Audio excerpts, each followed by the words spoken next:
Massachusetts.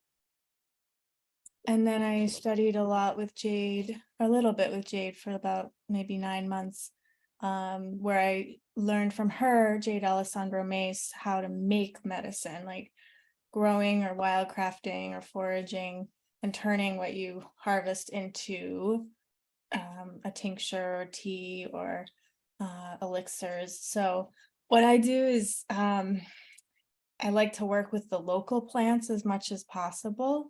And a lot of the local plants, as you'll learn about tonight, are really great for preventing and treating Lyme, which I'm not supposed to say. So anything that you hear tonight, some of it is, the disclaimer of like, I'm not supposed to say this, but I am saying it because I want to spread education and before doing anything, work with a doctor, herbal practitioner. So here we go. And I'm going to take questions at the end so that I'm not looking at the chat too much, but I will save some time for that. There's a few of these slides are going to be really wordy, and I can send them all to Maria and she can email them to you if that would be helpful. So they're not all this lengthy, but this is just some background, which many of you may know. There's many variations and types of Lyme and co-infections. I'm mostly going to talk about Lyme tonight. And their Lyme is from the spirochetes, which are a bacteria that is kind of a spiral shape. And it's also related to syphilis. And it is was first identified in the 70s when a child had arthritis in Lyme, Connecticut, but it may have been here much longer than that. And I think it affects at minimum of 300,000 people a year. It's probably more like millions at this point. And it just continues to increase as ticks continue to travel and adapt to different climates. And you can get Lyme and heal from it. I believe that you can completely eradicate it from the body. Some people would disagree with that, but I am of the mindset of you can do anything you put your mind to, and I am hopeful, and I've seen it happen, that people with really chronic Lyme have healed from it and don't have any symptoms anymore. Maybe it goes dormant, but I think that at this point, most of us might have spirochetes in us if we live in the Northeast or wherever there's ticks. So different bodies handle levels of bacteria differently. So some people might be more prone to getting infections that have symptoms, where some people may not be as prone. And every person's affected differently, and there's various symptoms, so it can make it really difficult to diagnose people. And there is a lot of mental health oppression in the medical system, where doctors don't believe that these symptoms are actually Lyme related. So I think that a lot more research needs to be done, and more, commitment to coming up with solutions for Lyme that maybe are broadened from the medical system into more natural ways. So that's why I'm here. And if you have a more compromised immune system, you might be more likely to get it. Not necessarily, but possibly. Some people are genetically more prone, and the bacteria thrives off of inflammation and toxins in the body. And so if someone isn't treating their body very well and not eating a lot of processed foods, or maybe not exercising, then that person's body might be a better host for the bacteria. And bacteria will find ways to create a more inflamed environment because it can feed off of that. This is called the cytokine cascade. So they're really tricky little bacterias, and they burrow and they hide. They go pretty deep into the system. So there are certain herbs that can go deeper in and kind of seek them out and kill the bacteria.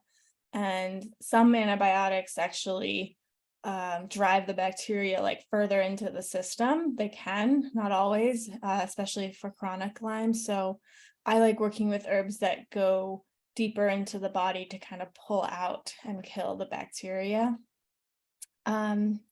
And they can change form and appear differently to the immune system, which make them even more difficult to eradicate. And they love to be in the viscous areas, like the eyes, the joints, the brain, the spinal cord. And that's where they thrive. They love collagen. That's why joint pain is often a symptom. And they can go dormant for many years inside of tissue. And so, yeah, fun stuff. I feel kind of like talking about it. But anyway, so some of the symptoms might be mild lethargy to severe arthritis to joint pain that can move around the body. So it might be like in the hips one time, and then it moves to the shoulder or the neck. So it's not necessarily just in one part of the body. Fever is a symptom. And eventually late stage Lyme can be mental dysfunction and heart disease. So it's really key to catch it early. And, you know, if you have a flu and like flu-like symptoms in the summertime, then that for me is like it's kind of an indicator like, hey, flus aren't really around as much in the summer. So what's going on? Is this possibly a tick-borne illness? And my first reaction to a fever in warmer weather would be to go and take herbs or antibiotics just to like nip it in the bud. It's not worth, you know, prolonging it to see what happens. Some tests are not as accurate as others, and some people don't respond to antibiotics. And the spirochetes can inhibit the effectiveness of antibiotics. They're sneaky. They're very intelligent, and they are like the ticks are the host. They're not the ones to blame, although they're the ones that carry it. So I sometimes, like, even though I always kill a tick when I see it, I feel kind of bad for it. I'm like, so sorry, man, that you have to deal with this. Like, please move on to a higher life. And this is just a little diagram of the different sizes and kinds of ticks out there. A lot of the ticks that I see are the dog ticks. They're really big and easy to find. And then I don't know if I've seen a Lone Star tick. I don't think I've seen that one. Maybe I have, but mostly I see the dog ticks and then the deer ticks. And the deer ticks are very, very tiny. Really hard to see unless you're looking, especially if they're in like a nymph stage. So Lyme can be transmitted sexually in utero from mother to baby through breast milk, saliva, and some mosquitoes. It's less likely, but possible. Mostly it's spread through deer ticks, sometimes dog ticks. And when the tick bites you, they shoot in this like numbing agent so that you don't feel them biting you, which is wild. And it like creates a little donut for like its head to go in and feed. And they put that numbing stuff around the donut that it's creating. And it also fills the hole with substance that prevents the blood from like flowing out, you know, leaving your body and like bleeding everywhere. So it's less obvious that they're feeding. And then they feed and they stay on until they're full, and then they fall off. And then they digest and do it again or turn into another cycle of life. We used to think it takes 24 hours to pass diseases into the bloodstream, but now there's research showing that it can pass as quickly as 1 to 4 hours, as long as they feed it on you. And I just want to do like a quick pause in that world and just say like that there's a lot of fear attached to ticks and Lyme. And, you know, fear can be a motivator to be cautious and to be safe and take care of yourself and check for ticks and shower after being outside, wear bug spray, you know, be smart, but also I'm sad when people don't go into the woods at all because they're afraid of ticks, because the woods and fields are like our biggest healers on earth, they're bigger than me, they're bigger than you, they're like all the magic happens outside in nature. So um for me, that's like the most healing place to be, and I can't imagine not going into nature for fear of ticks. So um my like hope is that the ticks don't create more spiraling fear. Interesting, spirochete spiraling. And that there's ways to be in the woods safely too.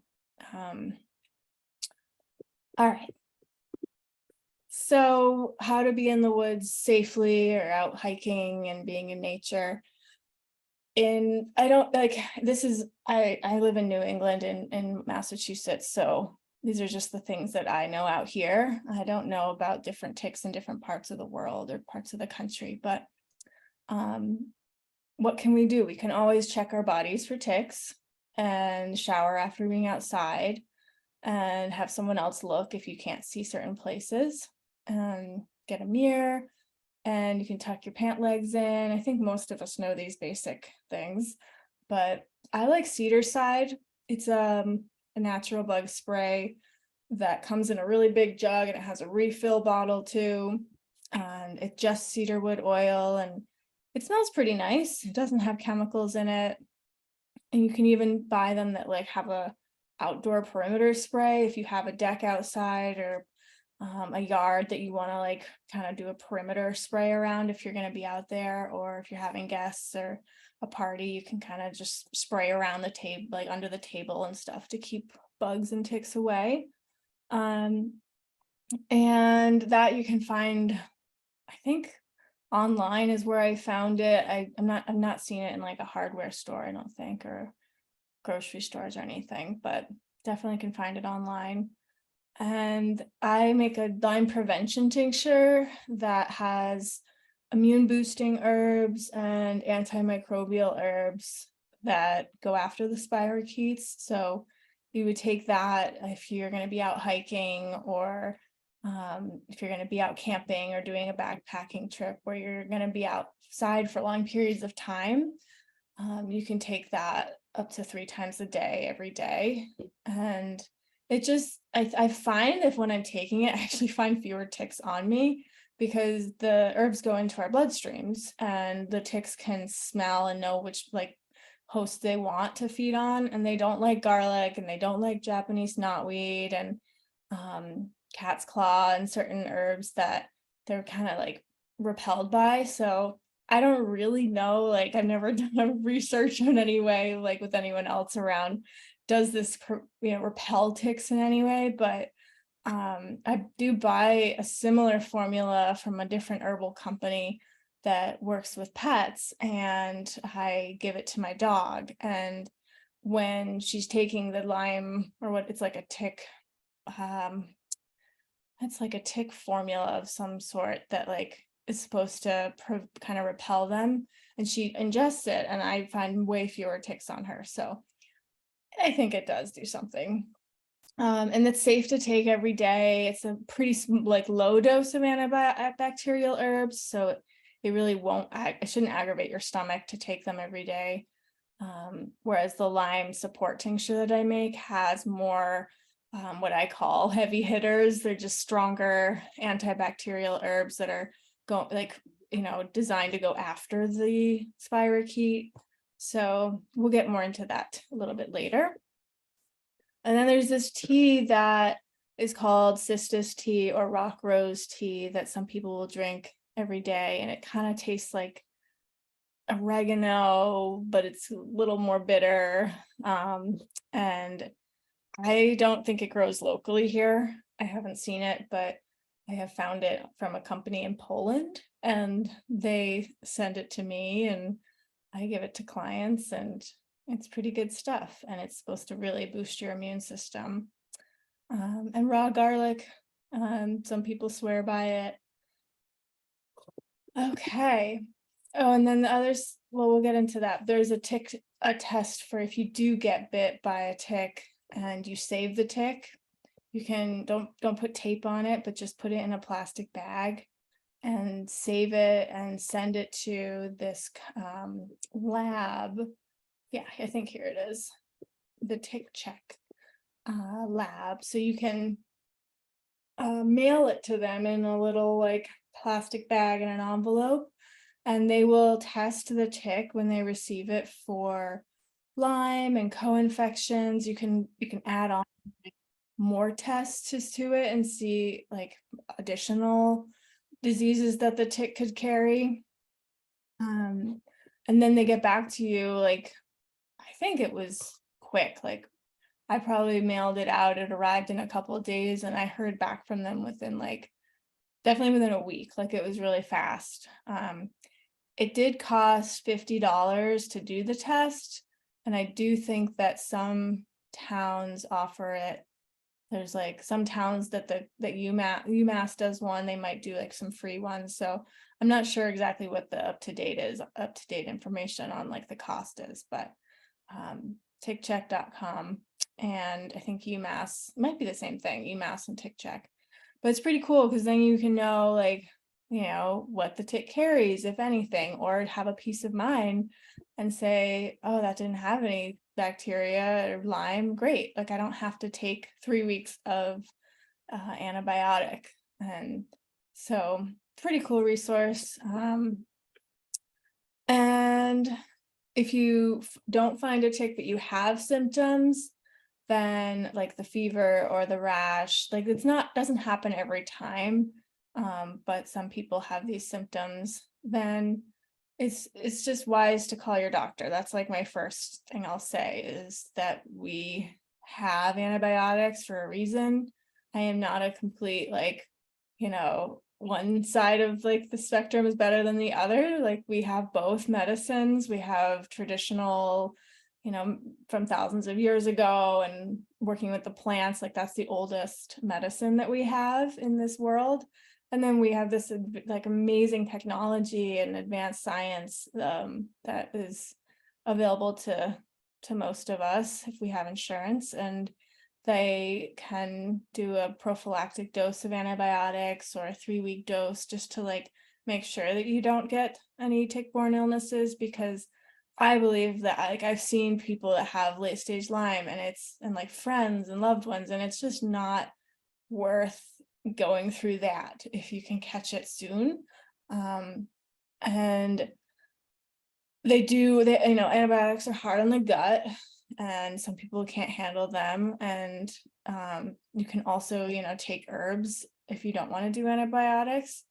But there are ways to rebuild the gut and to do probiotics and lacto-fermented foods and eat a really clean diet so you can heal the gut afterwards. So the first thing that I would do is what the Chinese medicine, which is my background, is traditional Chinese medicine, is to release the exterior. So this means making your body sweat, heating yourself up in a hot bath or a sauna, going for a run, if that probably won't feel great if you don't feel well, but there's herbs that will, as a diaphoretic, help to sweat it out. So these are mostly flowering tops, and they're echinacea and boneset, yarrow and mint and elderflower. And in the next slides, I'll get more into each one of them. I kind of break it down by each plant, but I love how they're all like flowering tops, and they kind of have the energy of like, like get it out like as soon as possible. So that would be like the first thing to do, would be drinking a ton of that tea just to like sweat it out, get it out. Because when you get an illness, you don't want to trap it in the house. They call it in Chinese medicine, you're trapping the robber in the house. And you really just want to like open things up so that you can get it out. Like a fever is your body's way of trying to kill whatever bacteria or virus or fungus is coming in that isn't part of you. It's the immune system knowing what to do. It is heating you up. And so then we have immune support, which can be taken. These I would take more like throughout your life, like every day, if you live where there's ticks. Astragalus root and medicinal, like mushrooms like reishi and chaga and lion's mane, and even shiitake mushrooms, oyster mushrooms. These are all immune system builders, like they build the core foundation. They're not so much a booster, which is like the line above, the echinacea. That's gonna like release the exterior, whereas these are deeper immune core foundation supports. However, I will say if you have Lyme acutely or chronically, astragalus root is not recommended. It interacts with the immune system in a way that the Lyme or the spirochetes actually like it. So they'll like thrive off of this immune response. So no astragalus if you have Lyme. But if you go into kind of a dormant state, or your symptoms leave and you feel better, then you can start taking astragalus, but not if you have symptoms. And then antibacterials, a lot of people, they don't know if they have Lyme, they just don't feel well. And so a great way to test yourself, if the tests don't work in the that the doctor has, then you can start taking antibacterial herbs and see if you feel better. So the Japanese knotweed, andrographis, cat's claw, and pau de arco are some of the stronger ones. And these are all going after the spirochete to kill it. And then if you add in something like spicy or warming, like ginger or cinnamon, then those herbs mixed with these, the antibacterials can be cold, like their energy is, they're pretty cold because they're like these really bitter roots. So if you mix in something warm, like ginger, as I said, it'll help to warm the formula up and deliver the herbs where they need to go. So sometimes with Lyme, there's just a lot of stagnancy, a lot of phlegm, mucus, lethargy, fatigue, lack of libido, meaning like lack of lust for life, not a lot of energy to get out of bed and do things. And so the warming herbs and the lymphatic movers down below are going to help to deliver the antibacterial herbs and to keep your blood moving, keep like circulation happening. Because when there's a lot of stuckness, things don't shift, they don't change, they don't transform. And then later stages of Lyme start to show up.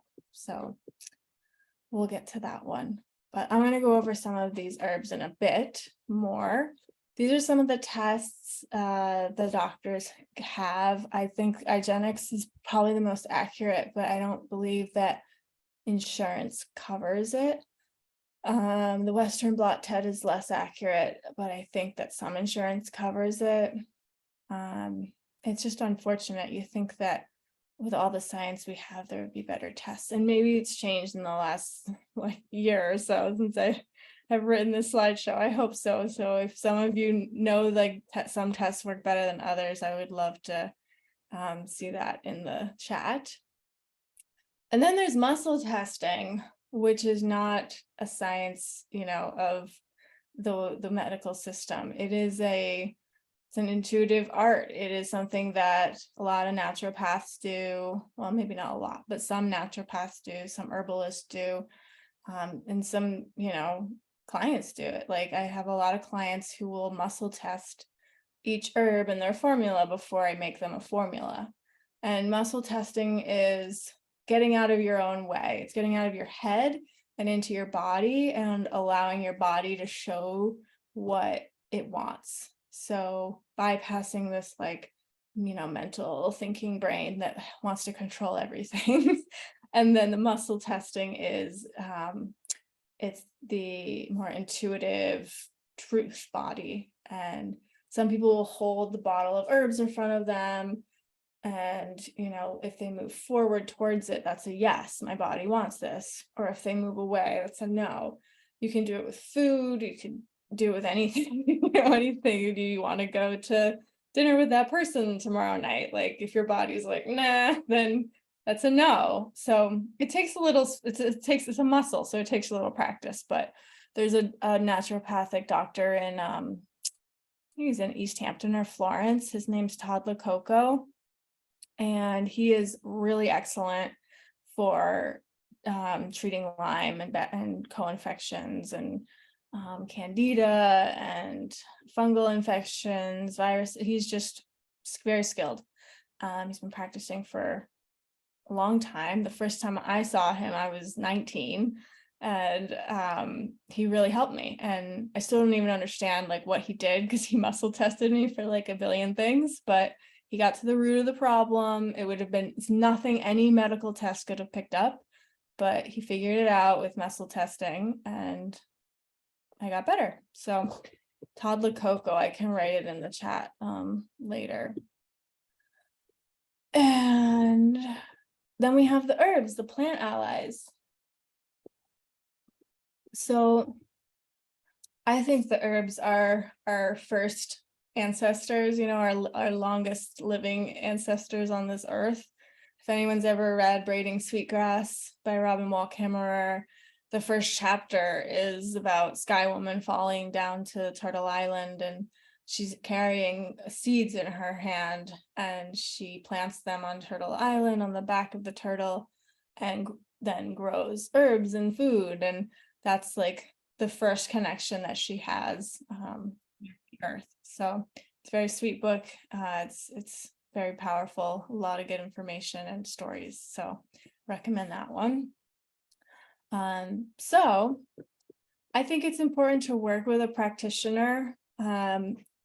Self-diagnosis can get confusing and second guessing oneself, and we're social beings. We have each other to support each other. So, and somebody might know different things than what you know. So, I mean, it's important to check in with yourself too, of course, and see how things feel. But when going through, when having a health issue, I think that having allies and people around to support us is really, really good medicine. So, okay.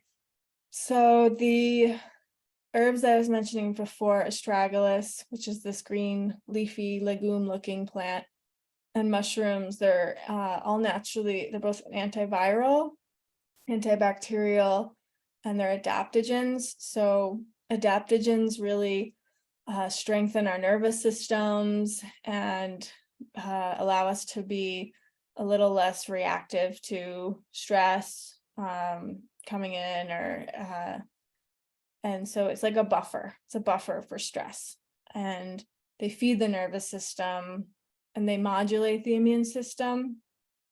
So modulators are plants and mushrooms that bring the immune system back to balance.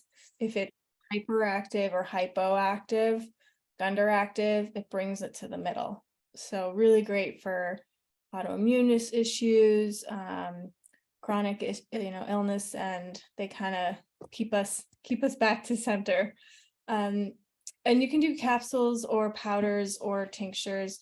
I like tinctures because they last a lot longer on the shelf. Powders last about a year at most, and they're really easy to take, and you don't have to have alcohol tinctures. You can put them in vinegar, you can put them in glycerin.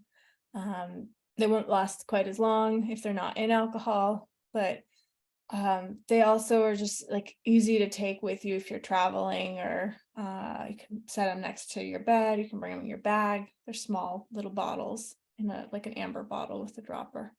I don't think I have anything of them in front of me, but and then, as I said before, astragalus is not used for chronic or acute Lyme.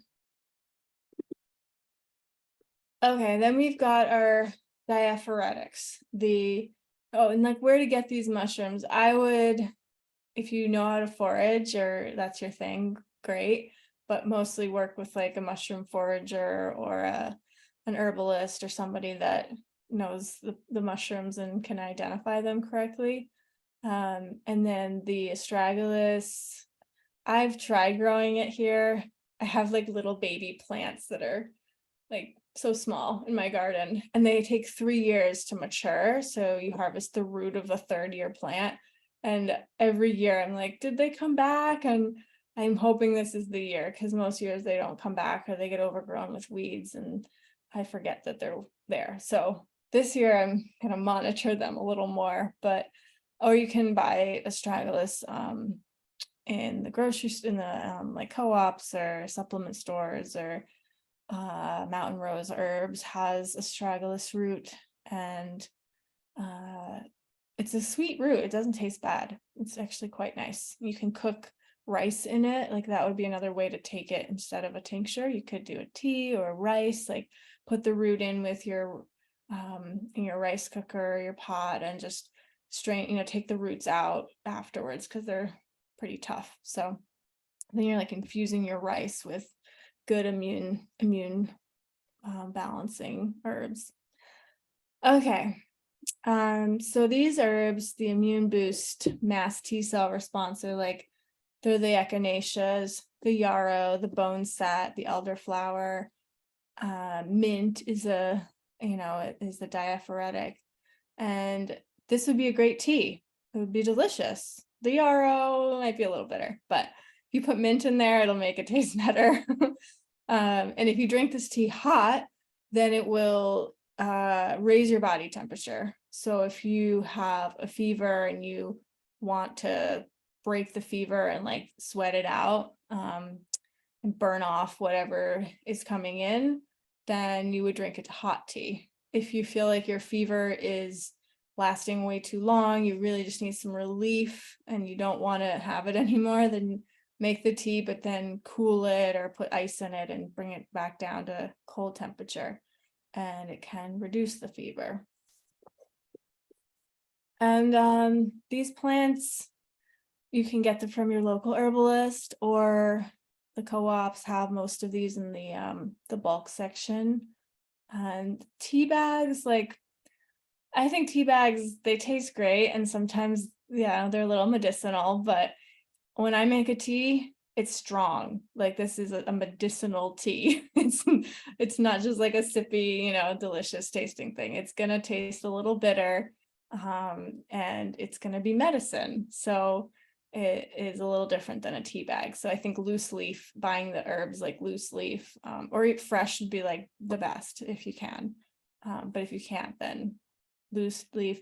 There's a dried tea company in Ashfield called Foxtrot Herb Farm, and they sell individual herbs dried that they grow on their farm. And then there's a bigger farm in Vermont called Foster Farm, Foster, and they have bulk herbs as well. And I think if for the herbs that like don't grow here as well, Mountain Rose Herbs is really reliable. They're all organic and they source them pretty ethically, and so that's where I'll go if I can't find something. Okay, so these are the roots. They're gonna be very bitter.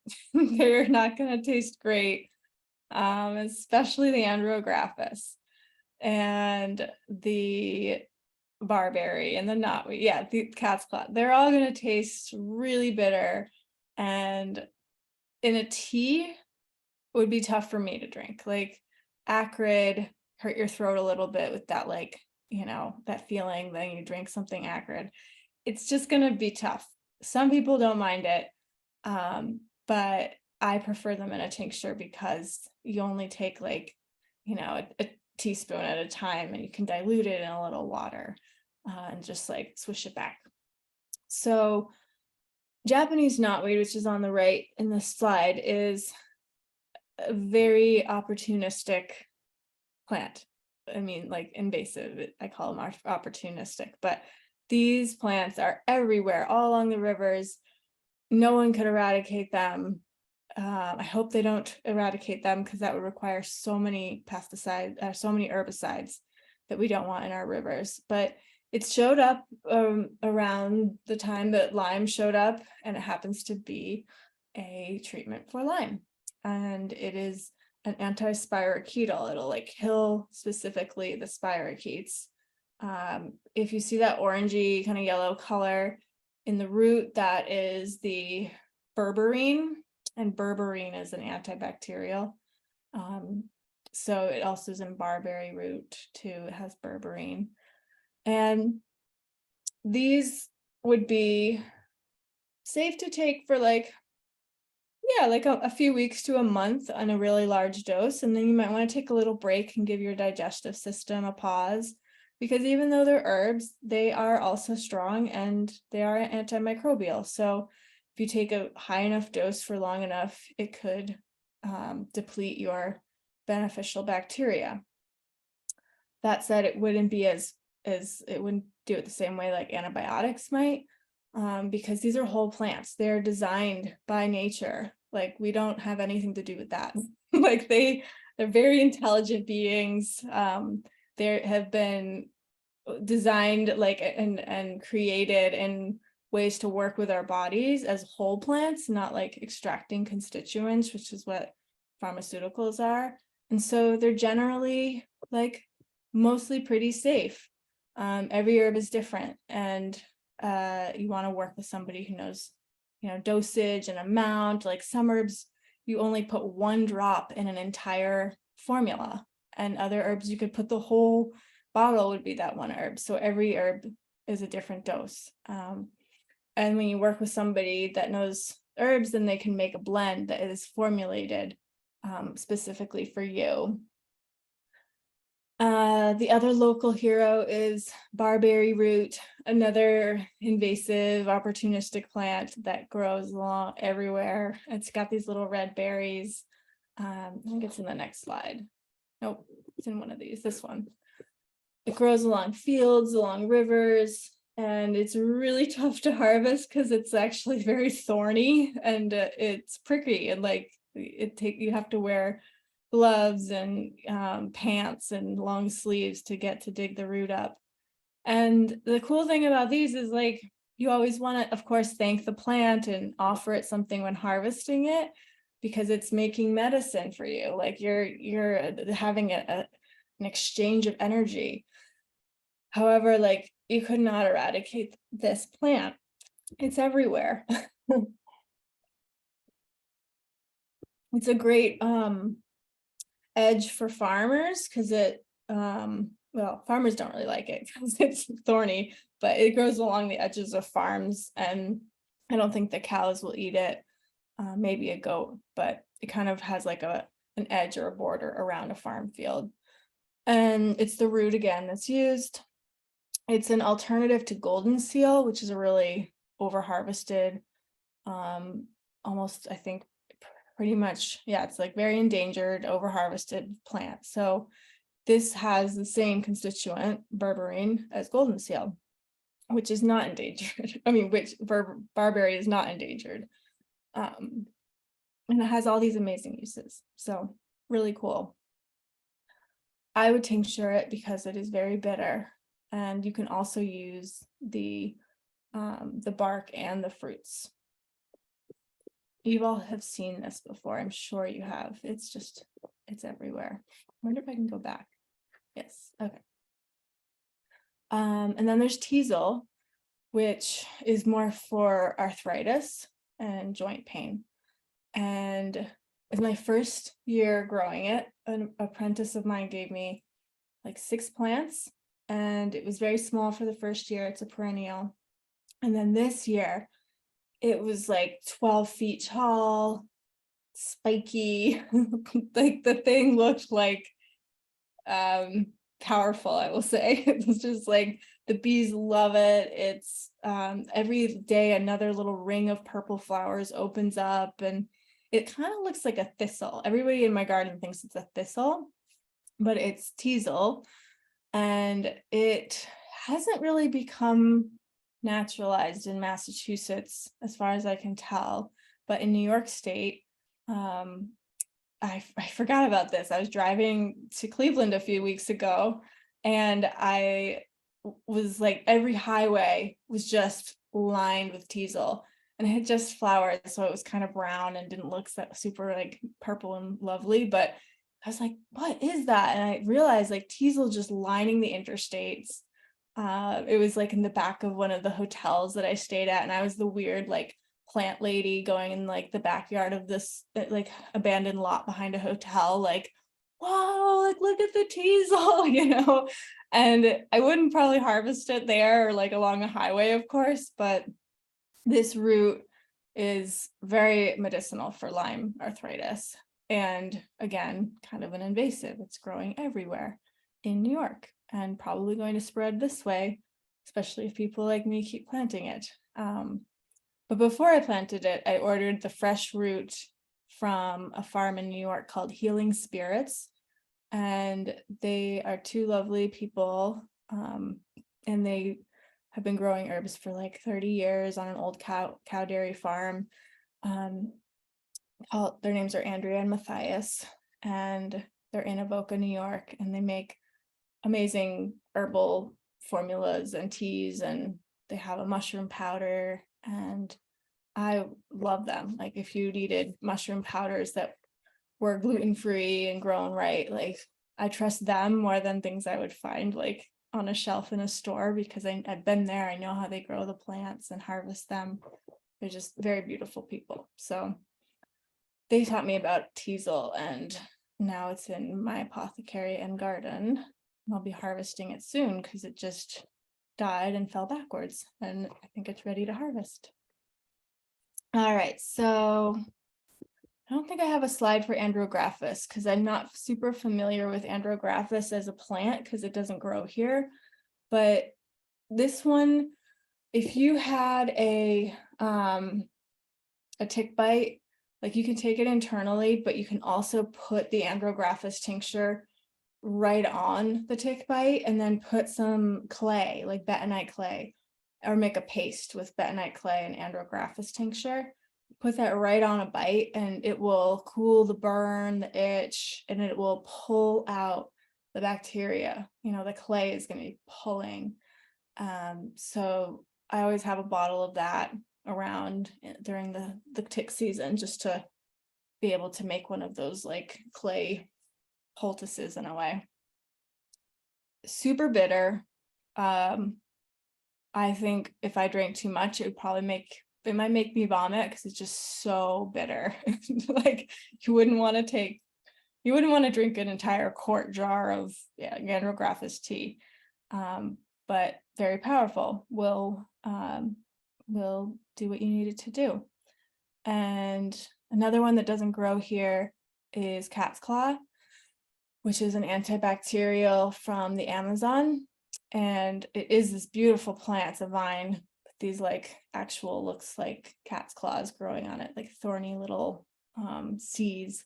And I was very fortunate to see it in the jungle when I was 18. I didn't know anything about herbs or plants. I was a newbie, and at the time didn't even know what cat's claw was used for. But all the tour guides and people with machetes were chopping it as we were hiking through the jungles, being like, oh, uña de gato, oh, just like it's everywhere. And it was like these sharp vines. Now that I look back on that, I can see the plant and remember like, oh, 10 years later, I was like, that's uña de gato. Like I did get to see that. But I buy it because it doesn't grow here. And then Stephania is specific for Lyme arthritis and the neurological system. I don't think it grows here either, but I buy that one in. And let's see where we're at. Yeah, lymphatics. So those were the roots. Now we're going to go we went from flowers to the roots, and now to roots and flowers and leaves. So these are another part of killing Lyme or flushing it out of your body, is to take lymphatics, because if you're killing the bacteria, it can build up and may take a while to eliminate through the large intestine. And so you need something to help like move things along and flush things out and get the support of the liver. And that is where lymphatic herbs come in. You can also move your lymph system by, jogging, running, hiking, anytime you're exercising, sweating, jumping on a trampoline, taking hot baths or saunas or hot showers. Anytime that you're raising your your temperature, your heart is moving. Massage is really great for moving the lymph. And I have I actually texted a friend yesterday because I was like, she had really chronic Lyme for a few years, maybe 10 years ago now. And I said, what was the thing that got it out? Like, what was the thing that kicked the Lyme out? And she was like, well, it was many things, but it was herbs, diet, like having an anti-inflammatory diet so that the spirochetes couldn't, eat inflammation of the body, which I won't get too much into that diet and tonight, and then just sweating. Like she would call me sometimes being like, I'm getting in the bath and I am so mad about it. It was like the most uncomfortable thing for her to take a hot bath because it kicked up all the bacteria. Like they were all kind of activated by the heat because it was flushing them out. Because if it's like these two things working together. So if you're killing the bacteria but not flushing it out, then you're congested and there's things that are just not moving. You have what's called Herxheimer's, which can feel even more draining and fatigued and depressed. And but then if you're killing the bacteria and you're flushing it out with lymphatics and hot baths and exercise, and you're like not giving the bacteria a chance, it's like it's getting activated by, like they're working together. You're getting activated by the heat, then you've got the antibacterial herbs working inside of you so that the spirochetes come out of hiding because you're all hot and sweating, and then they get killed by the antibacterial herbs, and then your lymph system is like moving them out. I hope that makes sense. I don't know if I described it or not, but it's two things working together. And then drinking tons of water, because how are you gonna flush things out is through urine and the colon, and primarily the colon, which requires a lot of water in order to stay hydrated and functioning. So these lymphatics, all of them except for maybe Jamaican sarsaparilla, grow here. Jamaican sarsaparilla doesn't grow here. We do have a sarsaparilla, but it's not quite as potent as the Jamaican variety. And you've all seen dandelions. You've probably seen a burdock root or burdock flowers, purple Velcro. They get stuck to you in the summer. Cleavers, it looks a lot like bedstraw, but it's not, because it also sticks to you. So interesting how like two things stick to you. They're like, their plants are like scraping you out on the inside. They're like pulling and scraping and like pulling things out. And red root is another really strong lymphatic that is, I think, called Jersey tea. Grows a little south of here. It grows here too, and if you grow it. And so these are all working in relationship with the antibacterial herbs.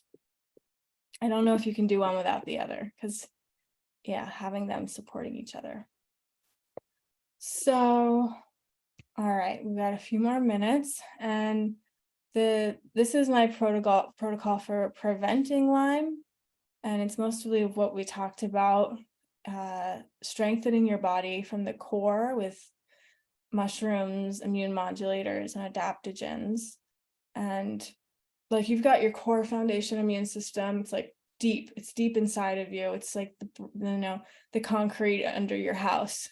That's the core foundation of your immune system. And then there's the surface immune system, which is also called the Wei Qi in Chinese medicine, and it's kind of like on the surface of your body, and you actually want your Wei Qi to be like 3 feet out, like that bubble around you. And so when that bubble is strong and you have a strong, solid surface immune system, then the core doesn't have to work so hard, because the surface is just like, get out of here, but when things come deeper in the core of your body, then it has to work harder to get things out. So maintaining a clean body with like an anti-inflammatory diet, no refined sugars, not too many processed carbs, alcohol, excessive amounts of dairy or pasteurized dairy isn't great.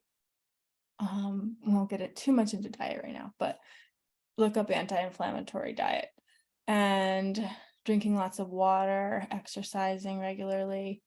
And then you can take a lot of these herbs every day as a tonic, just to cleanse the blood and move the lymph, and have a daily tea or tincture that you take. And there's also Delta Gardens, David Dalton in New Hampshire.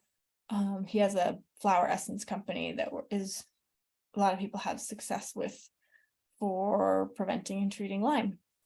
And I also think having something that connects you with your deeper self, because when we're in our like core and our sovereign self and have know our center, then we are not a great host, because we are in our centers, right? Like we're not going to take crap from anybody. We're not going to take in things that we don't want. So every single day I take walks in the woods and I just go, I release all that's not mine. I just release it, all that's not mine.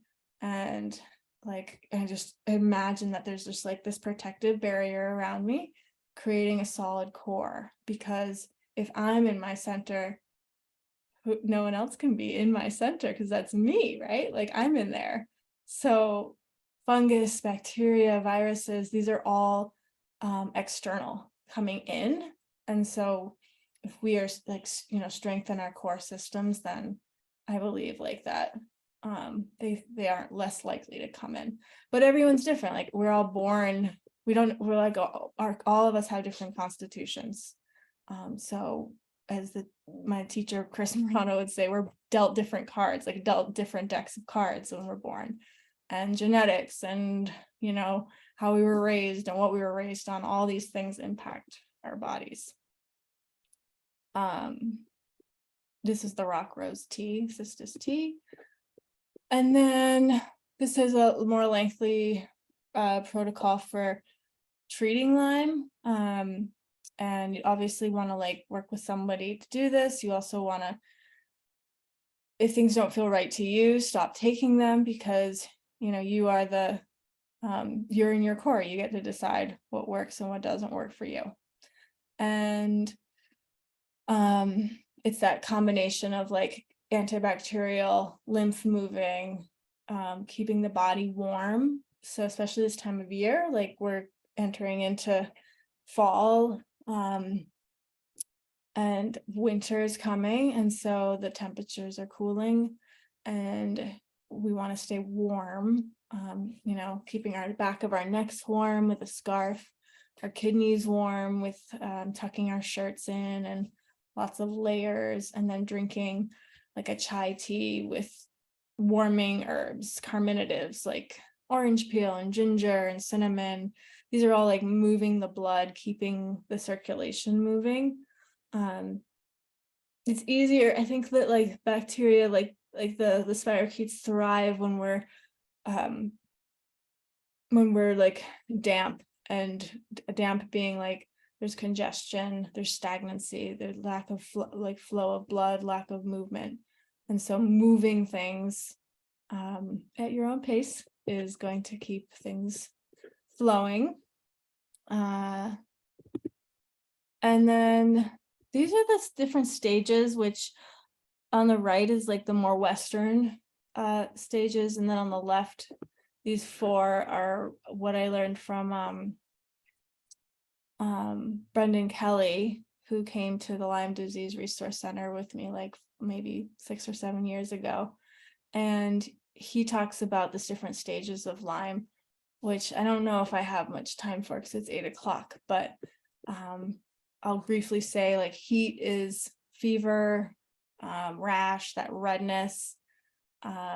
Dryness is the next stage, which when there's too much heat, things dry up. Like if your car overheats, then it's like, there's no oil in it, so it's dry. And then things can sort of, things feel dry, like your throat or your mucous membranes might feel dry. You might get like joint pain because there's not enough lubrication. And then dampness is the next one, because when we're dry, constipation is a symptom of dryness. When we're too dry, then the body has to create something to get us, get things like lubricated again. And so it creates mucus, which is not the same as moisture. Moisture is like a healthy, flowing, keeping us moist, but not too moist. And mucus is sticky. There's stagnancy. So that can show up in the mucous membranes, sinuses. Sluggishness, fatigue is a sign of dampness, low energy, fatigue. And then the late stage Lyme, stage 4, is wind, which is neurological issues, heart issues, and symptoms moving around the body. Like we were talking about a little bit with the joint pain, but like it's not just one symptom in the same way every day, right? It like changes and moves, and that's where doctors get a little confused as to like, is this person telling the truth? How can they have all this stuff going on? Because they're in stage 4, which is what wind. Things are moving around because the body's trying to move that dampness. It's trying to get things flowing again. That I could have spent the whole class on that one, but we're just gonna do that. Here's this cute picture of one of my former assistants, Maggie, with her Japanese knotweed harvest at the Green River. And I'll end with like, everybody is different. So working with somebody who can adapt to you and listen to your body is really important. And if something doesn't feel right, stop taking it and trust yourself and find somebody that you trust to work with. And then I think if you have, as I said before, if you have any of the early stage symptoms, I am not opposed to antibiotics, because like I've just seen too much go untreated. And if a loved one of mine gets those symptoms, I'm like, okay, go get antibiotics, because like, it's just not worth having this for later, for forever, for a long time, not forever, a long time. And here I've kind of talked about this, but I think the doctors give you a prophylactic dose within 72 hours of a tick bite, which is like 1 or 2 pills. So it's not a lot of, like, it's not going to really impact your gut too much. But after 72 hours, then they give you a 3-week dose, which is a lot, but that's what they recommend. And then later stages is a little trickier, because it really depends on the person, but the antibiotics can actually drive things even deeper in the body, because they're cold, and the Lyme hides from that cold energy. And then they create the biofilm that protects itself. So working with things that break down the biofilm. This is just a fun map to see where Lyme is spreading, and where Japanese knotweed and all these invasive plants are also spreading. So a lot of them are in the Northeast, which came from this book called Invasive Plant Medicine by Timothy Scott, that if you're curious about the plants in this area that also treat Lyme, then I really recommend his book. I think it's here. Yeah, it's right here. Invasive Plant Medicine and Healing Lyme by Stephen Buhner. Excellent book if you want to learn more, deepen your knowledge about Lyme and plants. It's a lot of information. He's packed with information. The second edition is much more expanded than the first edition. But if you get overwhelmed by too much information, the first edition is nice and short. Second edition is really long, and not really long, but it's longer. and he tends to go on some tangents a little bit more, but he passed away last year, but excellent writer. I love this quote by Tim. Before we begin to, or Lee Scott, Timothy Lee Scott, before we begin to wage war against the plants in the name of warding off diseases, we must consider the possibility that we are destroying potent medicinal remedies to the very diseases against which we want to protect ourselves.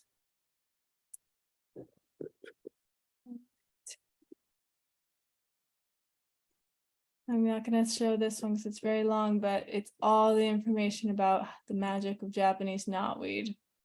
And there's some resources and from how I made the slideshow.